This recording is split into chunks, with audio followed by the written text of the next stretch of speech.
This video provides information from the internet, and we do not promote any products or medicines. Always consult a doctor before using any medication. We are not responsible for any side effects or issues resulting from self-medication. Tiova Synchrobreathe Inhaler is designed to help manage chronic obstructive pulmonary disease, COPD. It aids in improving airflow and eases breathing. Indications and uses. This inhaler is primarily used for the maintenance management of chronic obstructive pulmonary disease, a condition that leads to progressive airflow limitation. It is essential for patients who experience difficulty in breathing due to this disorder, as it helps in minimizing symptoms and enhances daily activities. How it works. The inhaler works by opening up the airways, making it easier for air to flow in and out of the lungs. Directions for use. Use this inhaler as prescribed by your physician. It is intended for inhalation only and must not be swallowed. Take care to avoid contact with your eyes, as this could lead to blurred vision and eye discomfort.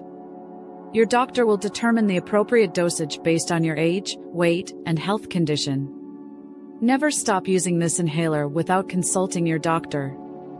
Possible side effects.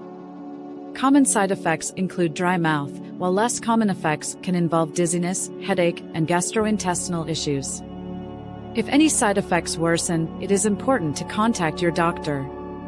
Precautions and warnings. Before using this inhaler, discuss any kidney issues, heart diseases, or allergies with your doctor. It is not recommended for pregnant or breastfeeding women unless specifically directed. Caution should be exercised in individuals with glaucoma or urinary retention. FAQs. 1. Can I use this inhaler for sudden breathing problems? No, it is not a rescue medicine. 2. What if it accidentally gets in my eye? Rinse with warm water and consult your doctor. 3. Can I stop using it if I feel better? No, do not stop without consulting your doctor. 4. How does it work? It opens airways to ease breathing. 5. Is it safe for children? No, it is not recommended for those under 18 years. Thank you for watching. If you have any questions or suggestions, please leave a comment below. Your feedback is important to us.